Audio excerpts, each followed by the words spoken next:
쓸데없는 얘기하지 말고 공부합시다. 네. 너네 시험 끝났다고 그냥 놀고 싶어가지고 그냥. 자, 보자. 자, 여기 이제 기말고사 범위인데요. 요거 전에 중간고사 보기 전에 잠깐 했었는데 오래됐으니까 까먹은 거 있을지 모르니까 복습하고 넘어가도록 할게요. 자, 여기 맨 처음에 나오는 거는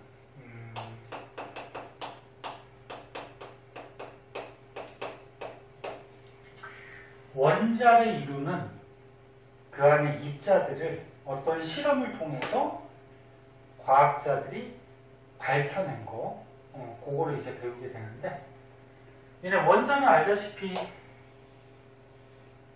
가운데 뭐 있다고? 원자핵, 그치? 원자핵이 있고, 원자핵 안에 플러스 띄는 어떤 입자가 있죠? 이게 뭐지? 양성자. 그다음 원자핵 안에 전기 안 띄는 중성자. 여기 있잖아. 그리고 원자핵은 플러스 띄고 중성자는 전기 안 띄니까. 다시 양성자는 플러스 띄고 중성자는 전기 안 띄니까 원자핵은 무슨 전기 띄죠? 플러스. 이거 뭐 다 알고 있죠. 그 다음에 겉에 마이너스 끼면서 이렇게 돌아다니는 애들이 있죠? 얘는 뭐? 전자. 얘는 마이너스. 자, 그래서 원자라 그러면은 다 알다시피 원자는 중성이에요. 그러면 중성인 이유를 뭐라고 쓰면 되지?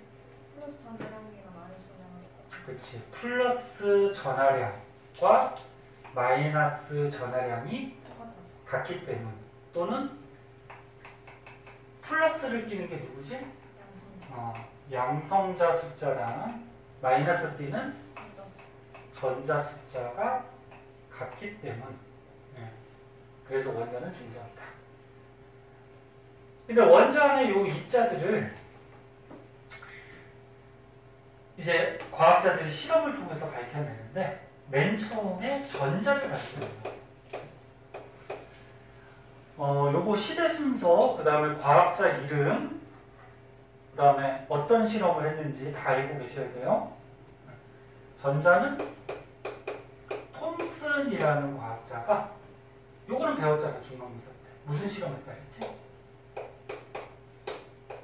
음극선 실험을 해서 밝혀내요. 음극선 실험. 그 다음에 이제 세월이 흘러서 원자핵을 알아냈는데, 원자핵은 누구? 러더퍼드라는 과학자가 있어. 러더퍼드라는 과학자가 알파 입자 산란 실험이라는 거예요. 그래서 알아내요. 여기 어떤 실험인지를 배울 거고, 그 다음에 이제 원자핵 안에 들어있는 양성자를 밝혀내거든. 양성자는 요 러더퍼드라는 과학자 하고 골트슈타인이라는 과학자가 있어요.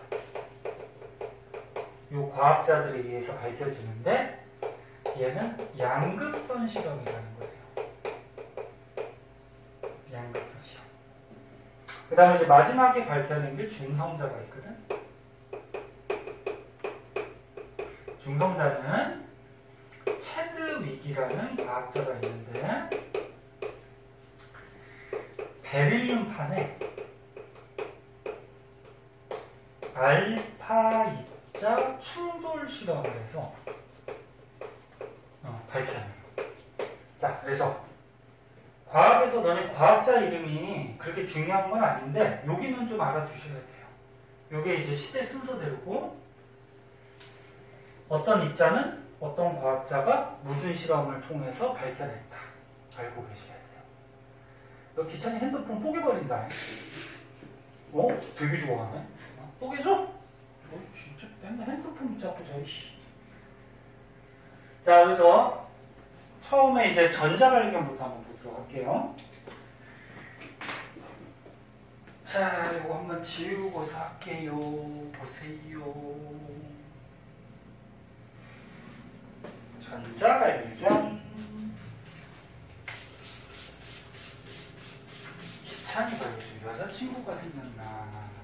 맨날 핸드폰 붙잡고 그냥. 응? 기찬, 네. 여자친구 생겼어? 아니요. 응? 아니요. 원래 있었나? 아니, 없어요. 없어?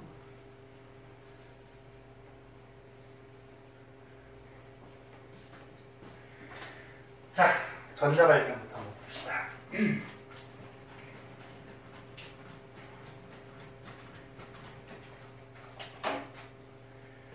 자, 전자는요, 다시 한 번만 쓸게요. 외우세요. 어떤 과학자? 톰슨. 무슨 실험? 음극선 실험. 그럼 음극선이래. 음극. 음극이 플러스야, 마이너스야? 마이너스. 그럼 마이너스를 띠는 뭘 관찰했다라는 거죠. 그래서 실험 장치가 이렇게 지금 책이 나오고 있는데, 이 실험 장치 알고 계셔야 돼요.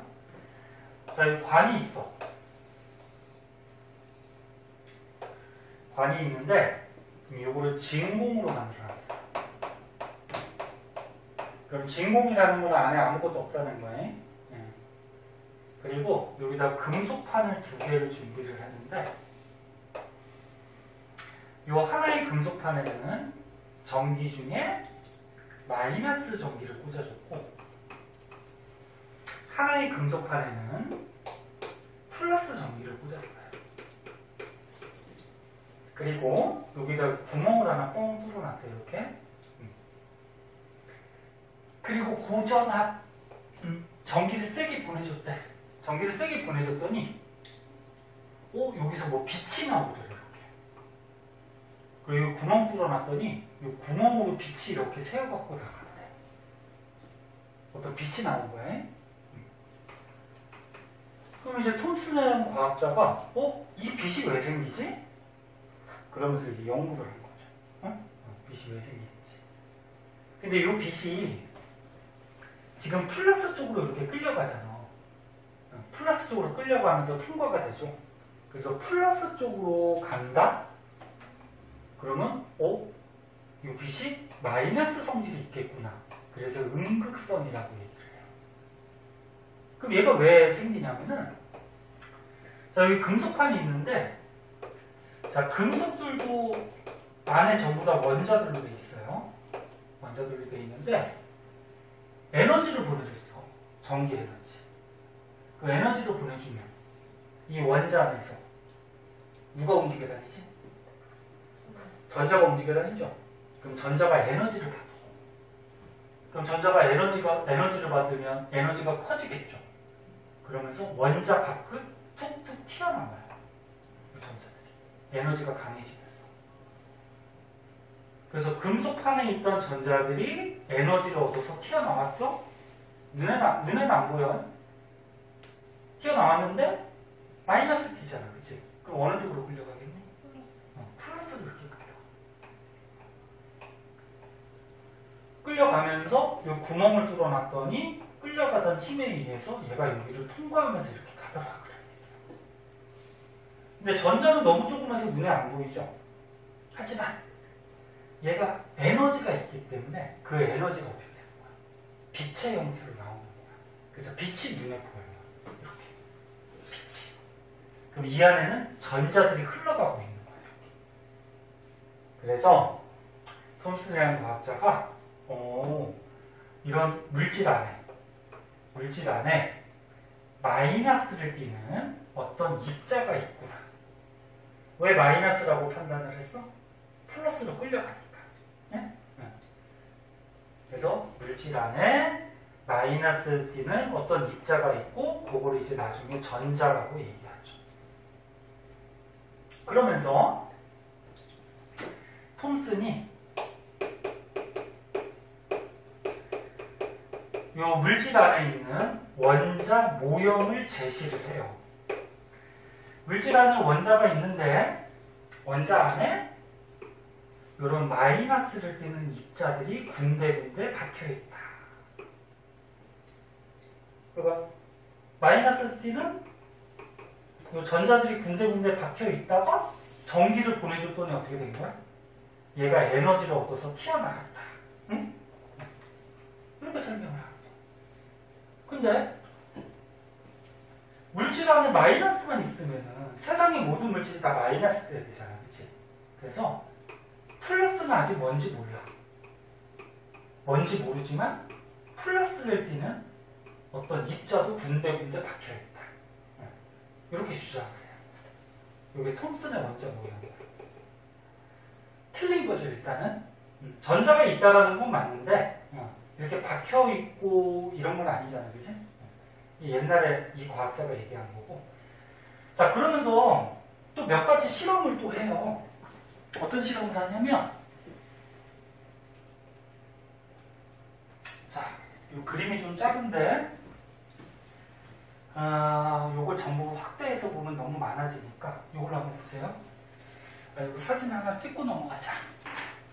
이것도 쓸 게 있으니까. 자, 시험 이번 주에 끝났지만 좀 새로운 마음으로 학원 수업 좀 잘 듣고 집에 가서 좀 노세요.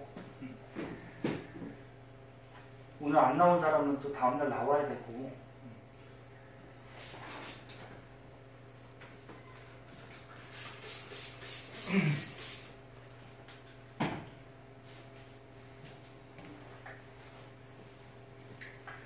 자, 비슷한 실험을 또 몇 가지를 하는데 이런 실험을 했어. 아까 실험 장치 똑같아요. 그래서 음극선이 나왔어요. 여기에 음극선이 나오고 있는데 그 근처에다가 자석을 갖다 대고 자석을 갖다 댔더니 음극선이 그림과 같이 이렇게 휘더래. 그죠? 자, 음극선이 지나는 길에 자석을 가까이 가져갔더니 이 음극선이 휘어지더라. 그걸 통해서 음극선은 전기를 띠고 있다는 걸 알아내요. 요거는 내용이 좀 복잡한데 중학교 때 뭐 이런 거 배운 적 있어. 근데 만약에 도선에 전기가 흘러, 응? 얘네 전기가 흐른다는 건 무슨 말이지? 도선 안에서 전자들이 막 움직여가는 게 전기가 흐르는 거지. 그래서 니네 전류는 플러스에서 마이너스로 이렇게 흘러가고 전자는 마이너스에서 플러스로 가고 뭐 이런 거 기억날 거야. 그러면 전류가 흐르면 전자가 움직인다는 얘기고, 그럼 얘네 전기가 흐르면 이런 거 기억나죠? 엄지손가락이 뭐 전류 방향, 감싸지는 게 자기장 방향. 그래서 전류가 흐르면 주위에 자기장이 생겨요. 그러면 이 음극선이 뭐야? 뭐가 흘러가는 거야? 전자가 흘러가는 거죠. 그러면 전자가 흐른다는 거는 뭐야? 전류가 흐른다는 얘기고, 그럼 그 주위에 뭐가 생길까? 자기장이 생겨요. 그리고 이 음극선 주위에 자기장이 생기고, 음극선의 자기장하고 자석의 자기장이 서로 영향을 주면은 서로 끌어당기거나 밀어낼 수가 있죠. 그러면서 음극선이 휘어요. 지금 선생님이 얘기한 거는 원리를 얘기한 거고, 너네가 알아둘 거는 뭐만 알아두면 돼? 자석을 갖다 댔더니 음극선이 휘더라. 휜다는 얘기는 이 음극선이 전기를 띠고 있다. 이렇게. 전기를 띠고 있기 때문에 요 자기장과 자석의 자기장이 함께 영향을 준 거다. 네? 두 번째. 어떤 물체를 갖다 놨더니 음극선 뒤에 이 물체 모양대로 그림자가 생기더래. 너네 그림자는 왜 생기지? 빛이 직진하니까 생기는 거죠. 너네 그래서 빛이 이렇게 직진하기 때문에 요 빔도 어떻게 돼? 빔의 빛이 직진하니까 선생님 요 손가락 갖다 대면 뒤에 손가락 모양대로 그림자 생기잖아. 그치? 그래서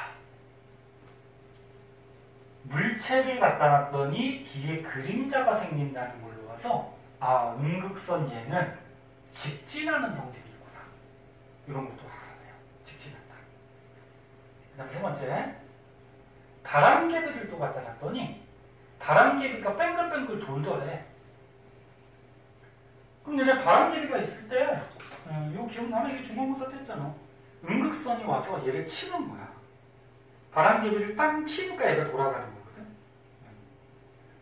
그러면 얘를 친다라는 거는 이 음극선이 뭐가 있다? 질량이 있다는 거야. 질량.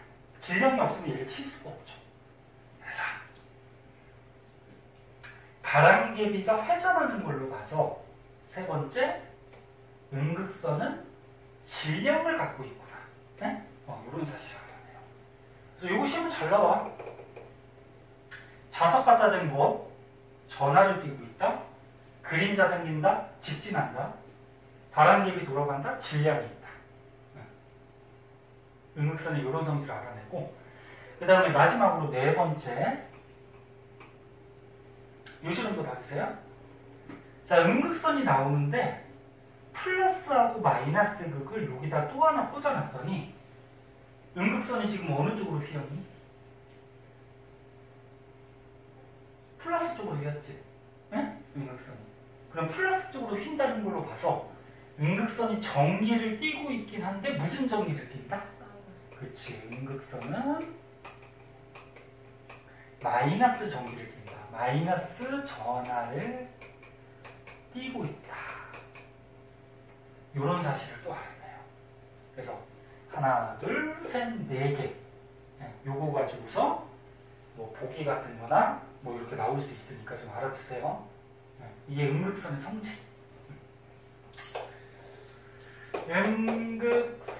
음극선의 성질 네 가지. 실험 장치만 보면 어떤 성질을 갖고 있다 딱 나와야 돼요. 자, 그래서 전자발견 음극선 실험은 이 정도만 알아두시면 되고요. 그 다음에 이제 오른쪽으로 가시면 원자핵 발견이 나와요. 원자핵 발견. 하나 먹거든요. 졸려? 빨리 갔다 와.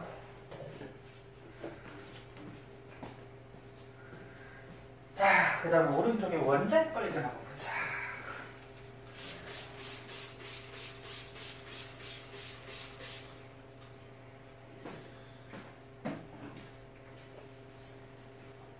승하고 귀찮이는 그냥 지겨워가지고 그냥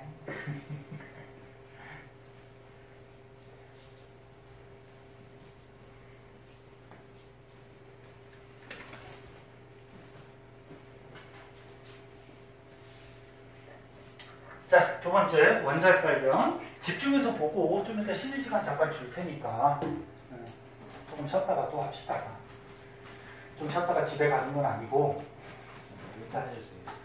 몸이 지근네. 수업 시간이 있는데. 자, 원자핵 발견. 자, 원자핵은 어떤 과학자? 러더퍼드. 무슨 실험? 알파 입자 산란 실험. 자, 여기서 알파 입자가 뭐냐면은 헬륨 원자핵을 알파 입자라고 해. 너는 화학에서 알파 입자, 베타 입자 이런 게 가끔 나오거든. 알파 입자는 헬륨의 원자핵. 원자핵이니까 무슨 전기일까? 플러스 되겠죠. 이걸 알파 입자라고 그러고, 그 베타 입자는 뭐냐면은 전자를 얘기해요. 전자. 마이너스 전자. 나중에 뒤에 배울 때 베타 입자 한번 나올 기회가 있을 거야. 자, 그래서 여기 실험 장치를 보니까 알파 입자 발생 장치라고 그래가지고 여기에서 알파 입자를 만들었어. 그 알파 입자가 헬륨 원자핵이니까 무슨 전기죠? 플러스. 눈에 안 보이지만 이 알파 입자를 만들어서 금박에다가 쏜 거야. 쐈더니 어떤 현상이 벌어져? 자, 여기다 간단하게 그려보면, 자, 여기 금박이 있어요. 금박이라고 그러면은 금을 아주 얇게 이렇게 바게 형태로 만들어 놓은 거야. 원래 금속은 얇게 이렇게 펼 수가 있잖아. 요 겉에 요 알파 입자를 감지하기 위해서 형광 스크린을 준비해요. 스크린을 준비하고, 자, 이거 쐈어.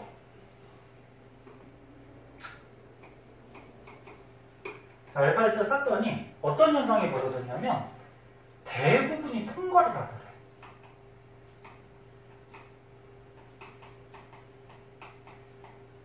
대부분이 통과한다는 걸로 봐서 러더퍼드는 이렇게 생각하는 거야. 금박 안에 물질이 이루는 원자들로 이루어져 있을 텐데 대부분의 이 입자들이 통과한다는 걸로 봐서 이 원자 안은 대부분 빈 공간으로 되어 있다. 빈 공간으로 되어 있으니까 대부분 통과한다는 얘기야. 이런 사실을 알아내고, 근데 특이한 거는 이 그림과 같이 이 알파 입자가 일부가 이렇게 굴절을 하고 심지어 반사도 하더래. 일부가 굴절을 하고 심지어 반사까지 하더래. 그 요걸 보고서 러더퍼드 과학자가 이렇게 생각한 거죠. 알파 입자가 플러스를 띄는데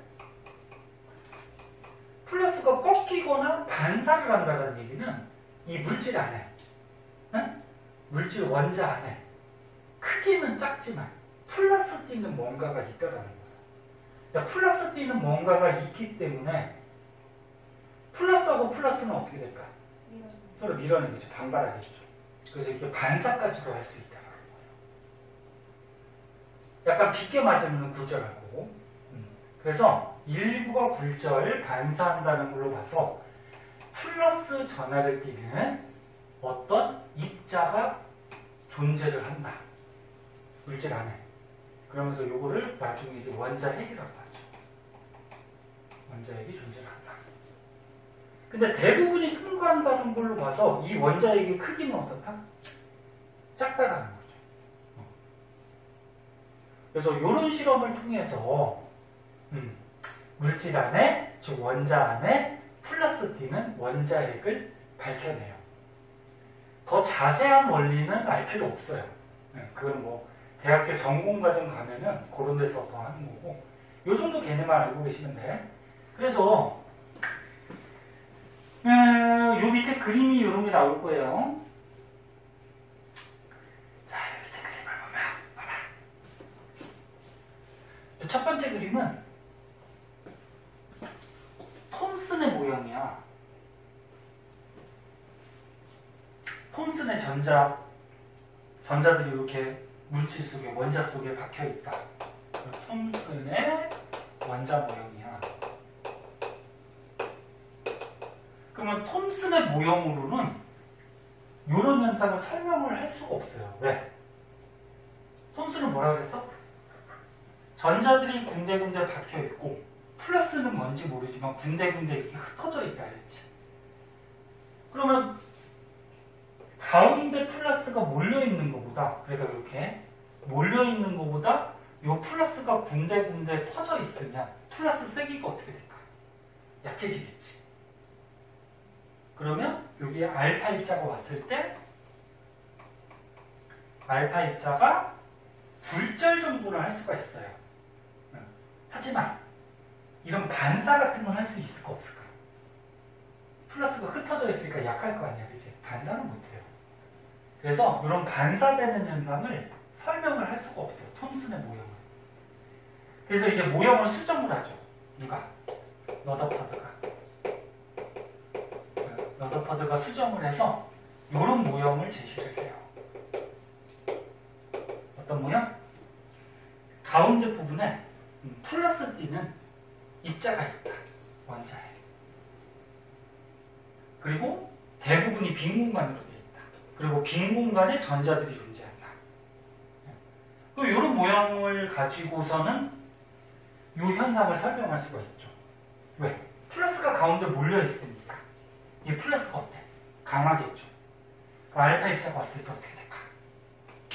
알파 입자가 왔을 때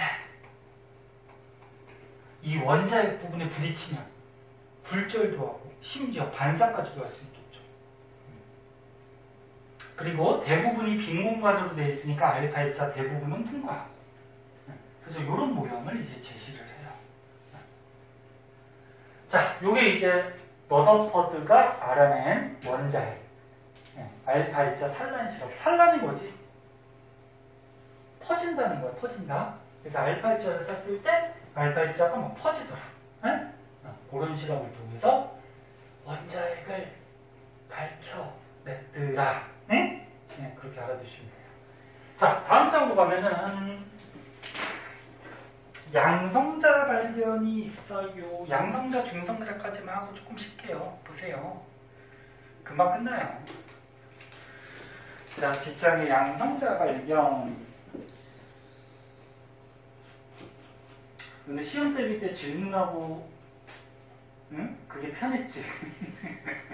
이제 수업하려니까 또 힘들지, 그지? 자, 양성자 발견은 이 그림을 한번 볼까요?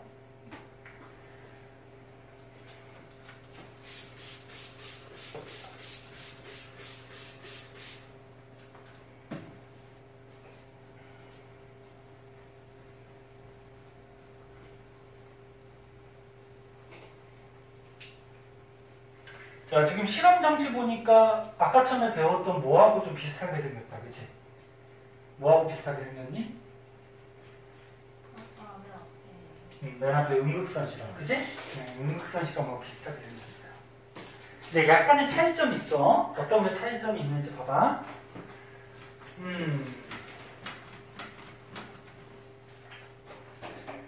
지금 관이 있는데 관을 진공으로 만든 게 아니야. 진공으로 만든 게 아니고 그 안에다가 수소를 넣어놨어. 수소. 너는 수소가 원자번호 몇 번? 1번. 원자번호는 뭐 가지고 매기지? 양성자 숫자 갖고 매기죠? 이건 통합과학 때도 배웠어. 그래서 너네 자연에 존재하는 99% 수소는 양성자 하나로 원자핵을 이루고 있어요. 그러니까 원자는 중성이죠. 응? 중성이니까 겉에 뭐가 있을까? 전자가 있어요. 전자가 막 돌아다니고 있죠. 그래서 양성자 하나, 원자번호 1번, 이게 원자핵이 된 거야. 그 다음에 전자 하나, 이렇게 이루어진 게 수소 원자예요. 그래서 수소를 넣어놓고 전기를 꽂아줬어. 근데 아까 음극선 실험하고 다른 건 뭐냐면, 아까 음극선 실험은 이쪽을 마이너스를 꽂아줬거든? 이쪽을 플러스로 꽂고 이쪽을 마이너스로 꽂았어. 그리고서 고전압, 전기를 굉장히 세게 보냈더니 이 마이너스 쪽에서 또 빛이 나왔더래.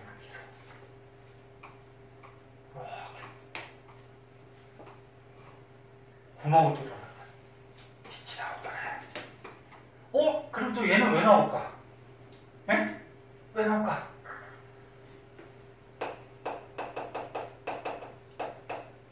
어떤 과학자?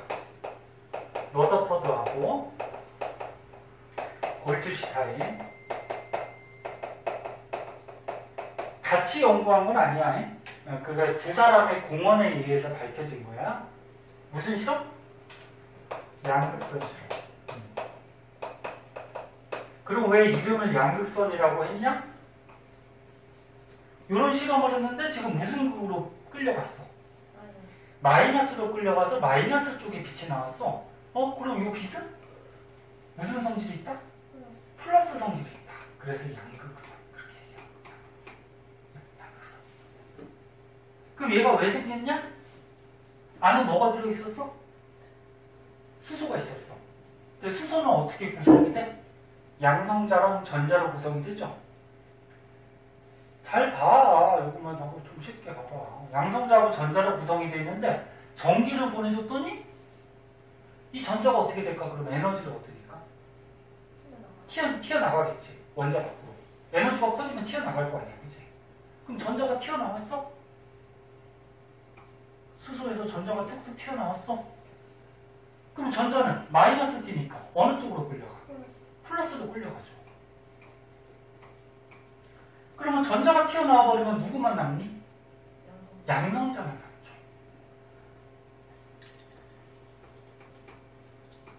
그럼 양성자가 남았어. 어? 그럼 얘는 어떻게 돼? 야, 얘는 어떻게 돼? 지 혼자 남았으니까. 얘도 끌려가. 어디로 끌려가? 마이너스로 이렇게 끌려가.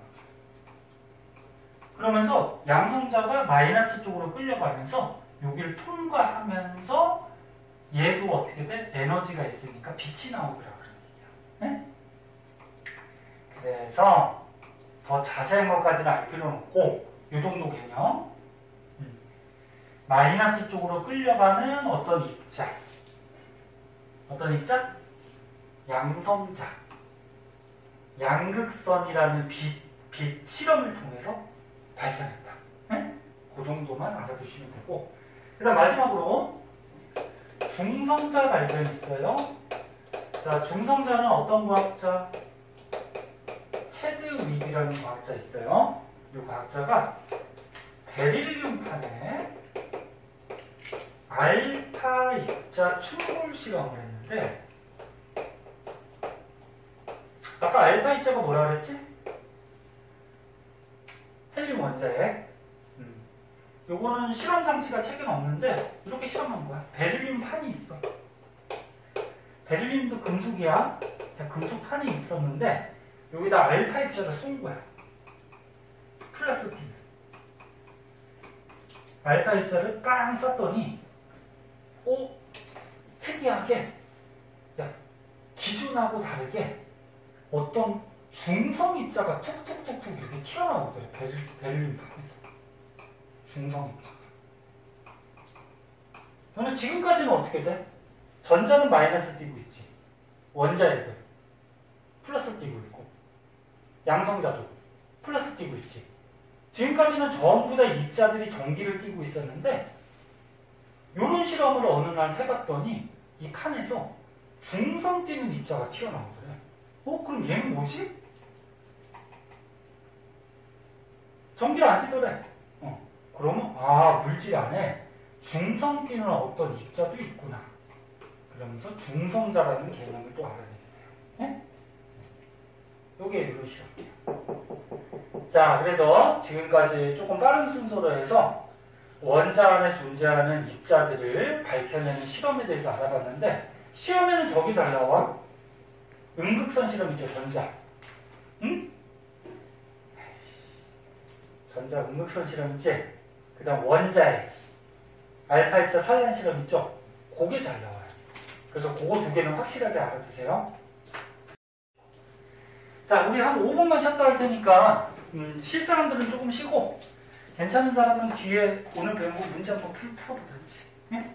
5분만 있다가 할게요.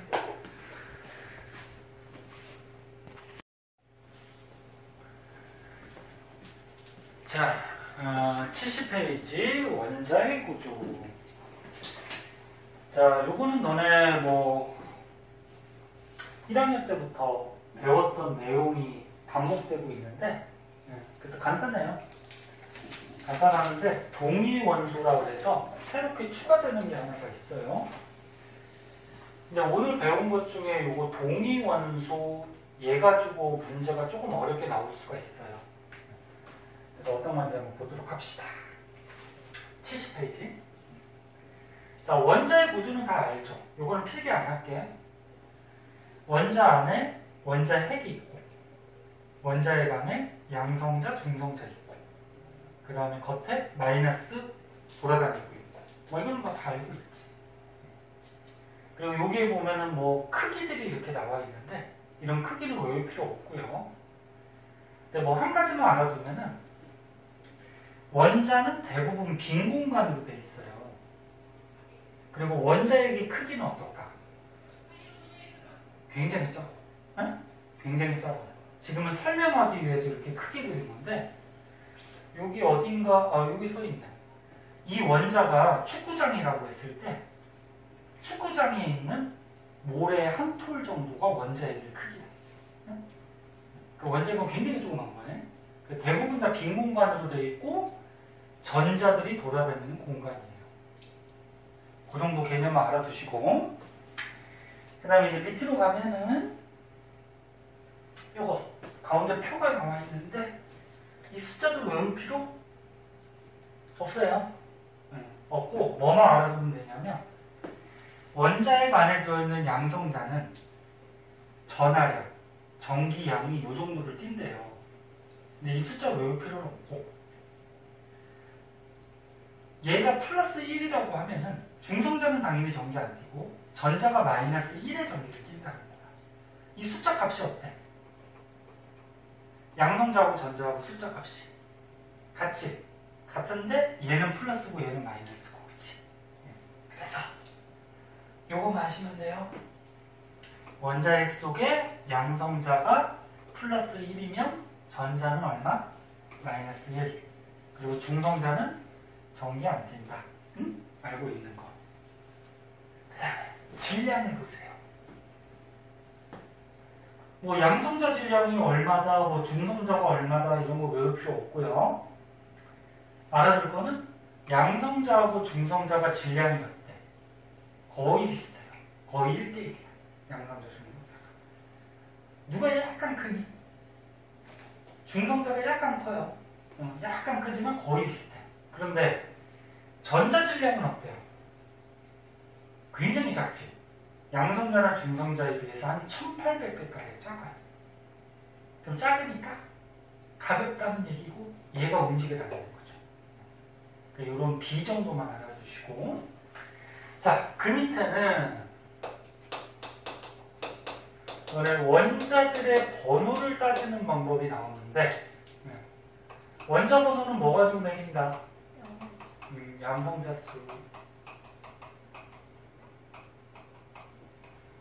근데 니네 원자라고 그러면 중성이잖아. 왜 중성이야? 양성자하고 누구가 같으니까? 전자 숫자가. 그래서 원자 번호는 양성자 숫자나 전자 숫자 가지고 매기죠. 하지만 보통 양성자 숫자 가지고 많이 매겨요. 왜? 전자는 어떻게 될까? 막 돌아다니잖아. 돌아다니다가 뛰쳐나갈 수도 있고 들어올 수도 있단 말이야. 그래서 보통 원자 번호는 양성자 숫자. 그래서 뭐 예를 들어서 산소가 몇 번이냐? 8번이죠? 그럼 얘 양성자 몇 개? 8개. 전자 몇 개? 8개. 이런 거 가지고 원자 번호 매기죠. 그 다음 질량. 다른 말로 원자량. 원자의 질량이니까 원자량이라고 했죠? 원자량. 그런데 질량은 어떻게 매기죠? 원자량은? 양성자 숫자하고 뭐하고 더하는 거? 중성자하고 더하고. 전자 질량은 무시해. 왜 무시할까? 그치, 너무 작아서. 양성자나 중성자에 비해서 전자 질량은 무시할 정도로 너무 작아요. 그래서 전자 질량은 무시하고 질량수는 이렇게 따져요. 기찬 너 진짜 뽀개버린다 너. 듣고 있었어.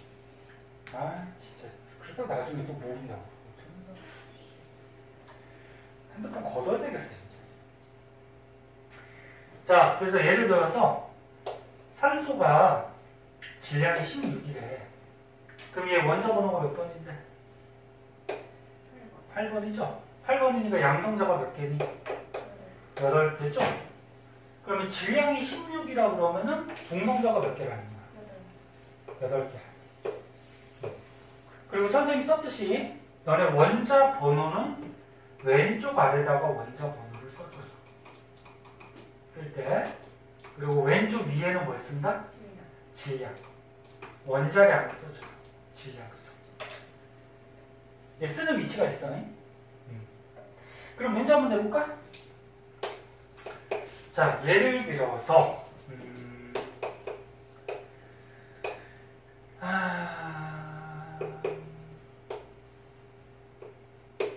자, 이렇게 써있다. 자,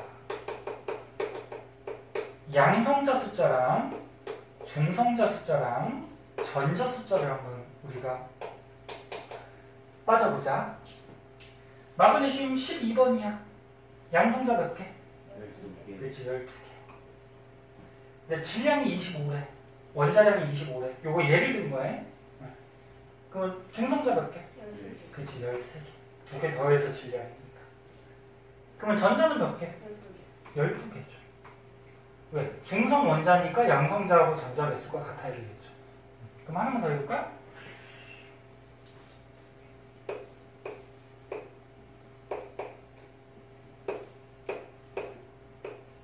자, 이렇게 써 있어. 이 마이너스 써 있는 거 뭐지? 전자 하나 얻은 거. 전자 하나 얻어서 음이온이라는 거지. 너는 이온 숫자는 여기 오른쪽 위에다가 쓰는 거지. 그냥 이게 쓰는 위치가 있어. 봐봐. 얘들아. 오른쪽 아래는 뭐 쓰는 거니? 뭐? 개수, 원자 개수, 그치? 산소 원자가 2개. 그럼 오른쪽 위는 뭐 쓰는 거야? 이온수. 몇 마이너스 몇 플러스. 그 다음 왼쪽 아래는 원자 번호, 왼쪽 위에는 질량수. 이게 쓰는 위치들이 다 있어요. 자, 그러면 이렇게 써있대. 양성자 몇 개? 원자 번호 17번이니까 양성자 17개야. 질량이 35래. 그러면 중성자 몇 개? 18개라는 거지. 그치? 근데 1-래. 원래 너네 중성이라 그러면은 양성자가 17개니까 전자도 17개 돼야 되지. 그치? 근데 1-니까 하나 얻은 거지? 그럼 전자 몇 개? 이렇게 되는 거지. 그래서 이런 표시만 보면은 얘네들의 개수를 따질 줄 알아야 돼. 됐니? 네. 자, 이런 것들이 책에 적혀 있고요. 마지막으로 동위원소라고 있어요. 빨리 끝나면 빨리 보내줄게요. 근데 승우야 빨리 끝날 것 같니? 안 끝날 것 같니? 빨리 맞추시겠죠. 자, 동위원소 보자니? 비쌀 거 에? 비쌀 거 자.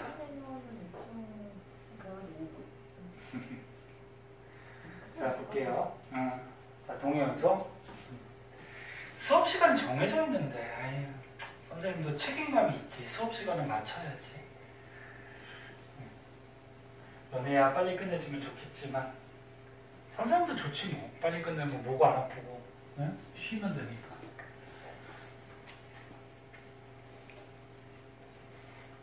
자, 오늘 배운 것 중에 요거는 집중해서 보세요. 요거 문제 나오면 어렵게 나옵니다. 응? 계산하는 거가 나오거든. 그래서 좀 어려워. 문자 넣어서 막 계산하고 막 그러거든. 자, 동위원소라고 들어본 사람도 있을 텐데, 지구과학 배우는 사람은 지구과학에서도 나와요. 네, 방사성 동위원소 뭐 이러면서. 네. 자, 동위원소는 먼저 뜻부터 적어주면 양성자 숫자가 같아요. 양성자가 같다라는 거는 원자 번호가 어떻다는 거야? 같다라는 거죠. 그 원자 번호가 같으니까 같은 원소라는 거지. 그래서 양성자 숫자가 같아서 같은 원소니까 성질이 같아요.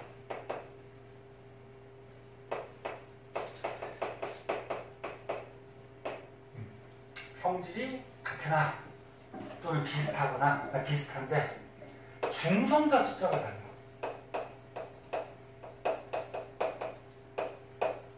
중성자가 다르면 질량이 어떨까? 다르죠. 다르겠죠.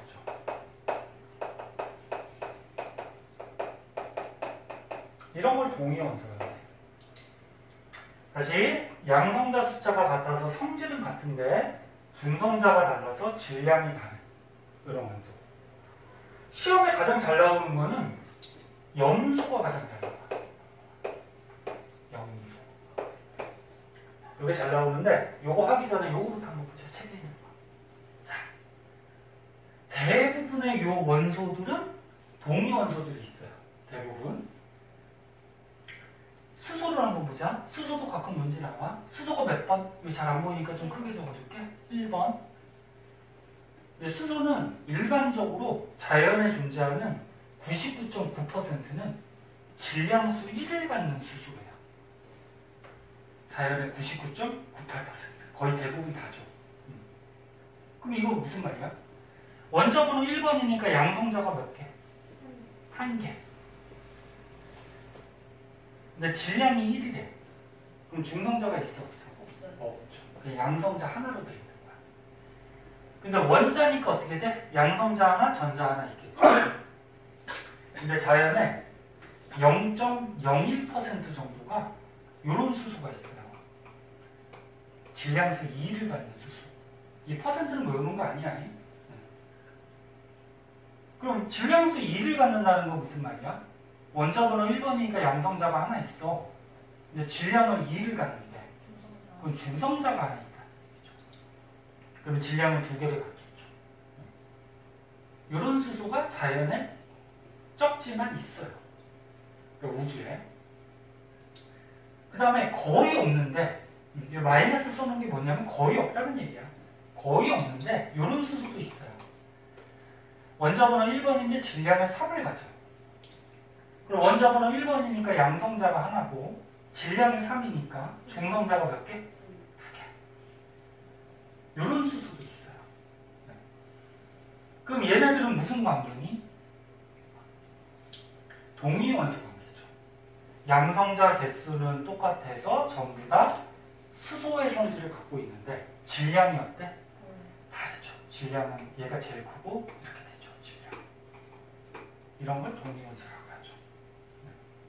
그리고 이름, 얘를 일반적인 수소라고 그래. 얘를 일반적인 수소라고 하고 질량수 2짜리를 중수소라고 해요. 질량수 3짜리는 뭐라 그래? 삼중수소. 한 번씩 들어봤을 거야. 이런 걸 동위원소라고 해. 수소도 가끔 시험에 나오고 염소가 잘 나오는데 보세요. 염소가 몇 번이니? 17번이에요. 17번. 네, 염소가 질량이 35짜리가 있고 37짜리가 있어요. 그럼 얘를 그림으로 한번 그려보면 17번이니까 양성자 몇 개? 17개. 근데 질량이 35래? 그럼 중성자 몇 개? 18개 해야지 35가 되죠. 이게 염소 원자핵인데 그럼 전자는 몇 개니? 전자는 17개죠. 그래야지 양성자 전자 개수 같으니까 중성이 되는 거지. 그럼 얘는 17번이니까 양성자 몇 개? 17개. 근데 질량이 37이니까 중성자 20개인가? 20개. 요게 원자핵이 되고 그럼 전자는 몇 개? 17개. 그래야지 중성이 되죠. 그래서 염소는 이런 동위원소가 있어요. 그런데 자연에 질량수 35짜리가 약 75% 정도 있고요. 37짜리가 약 25% 정도 있어요. 여기 보면 염수 있죠? 35짜리가 34.9, 35% 정도. 아니, 이건 원자량이구나. 존재 비율 75.7, 그러니까 75% 정도. 됐어? 그 다음 여기 밑에 보면은 37짜리가 24. 얼마 나와있죠? 25% 정도. 이런 비율을 존재를 해. 이게 동위원소들이 있어요. 동위원소가 뭔지 알겠어? 네.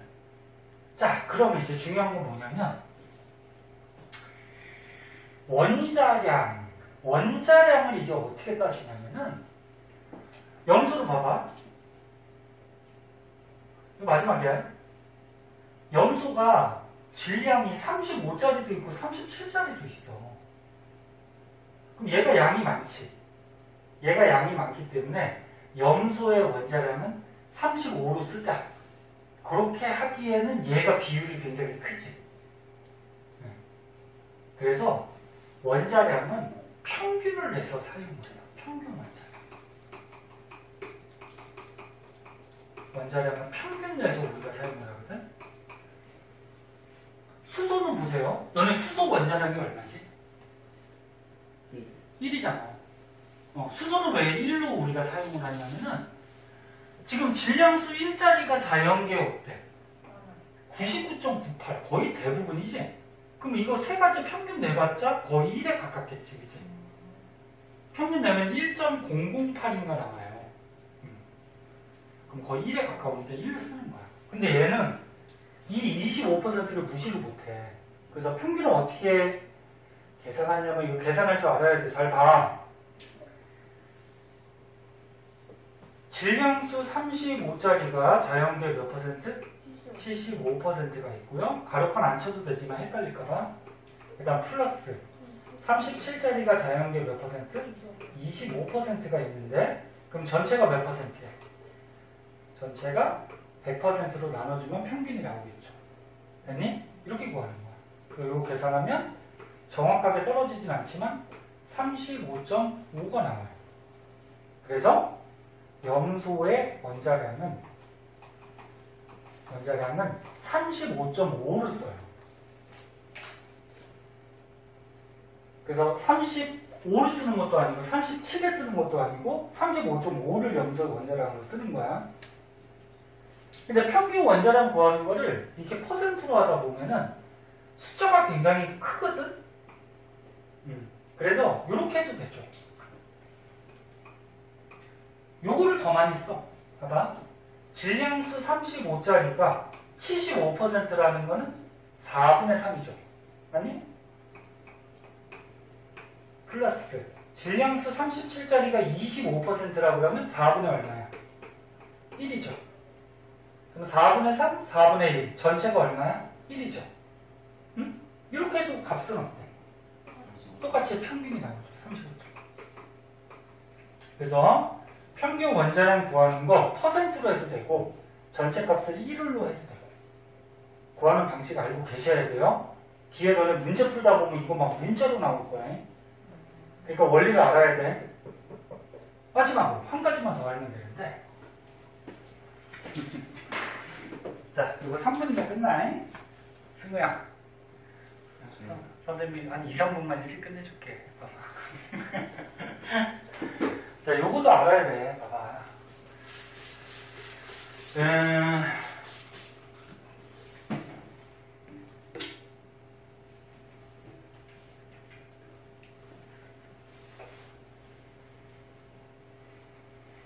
그래서 여기 밑에 평균 원자량 구하는 거 이렇게 식으로 나와 있고요.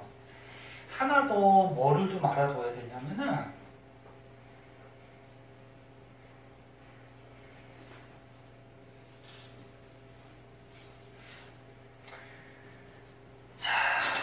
요걸 또 알아야지 문제를 풀 수가 있어요.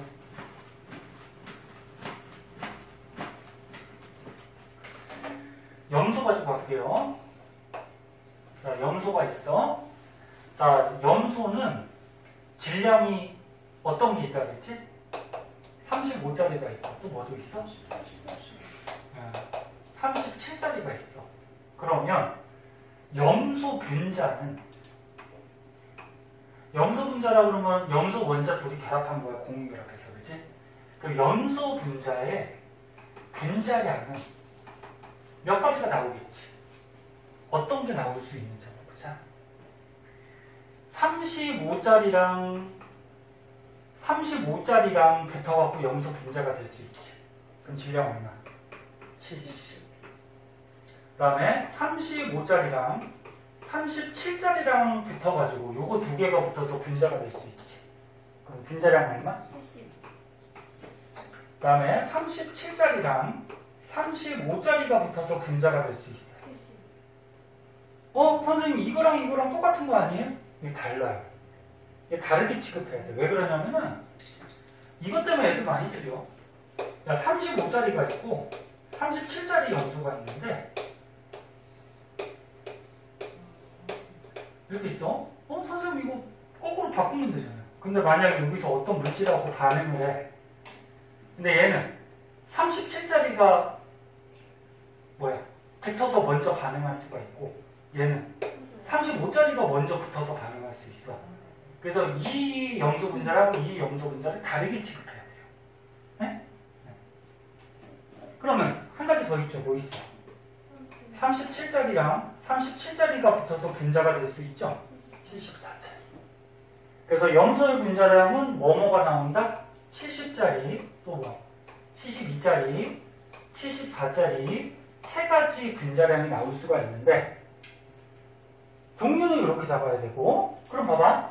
아까 35짜리가 자연계 몇 퍼센트? 75%니까 4분의 얼마지? 3. 37짜리가 25%, 4분의 1의 비율로 존재한다고 했지? 그럼 잘 보세요.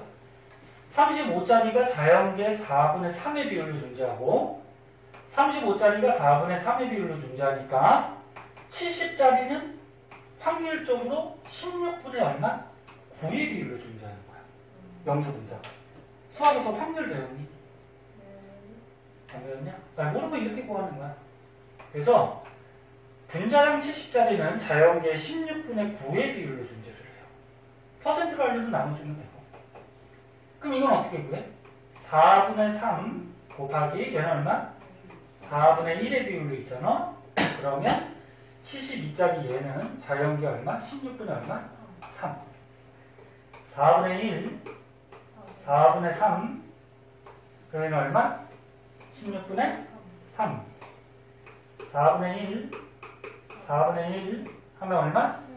16분의 1. 그러면 자연계 16분의 9, 16분의 3, 16분의 3, 16분의 1 하면 몇 퍼센트? 1. 100%가 나오는 거야. 그러니까 얘랑 얘는 같은 게 아니에요. 네? 이것도 구할 줄 알아야 돼. 그래서 염소 분자가 요런 거는 자연계 요런 비율, 요런 거는 자연계 요런 비율로 존재를 하더라. 이거 뒤에 문제 풀다 보면은 선생님이 지금 이거 왜 중요하게 했구나 알 거야. 문제 어려워. 자, 그래서 오늘 시험 끝나고 첫 시간이긴 한데 조금 많이 나갔어요. 왜 그러냐면 기말 때까지 시간이 별로 없어요. 그래서 뒤에 문제 있죠? 배운 데까지 좀 풀어봐. 응? 놀지만 말고 조금씩 해.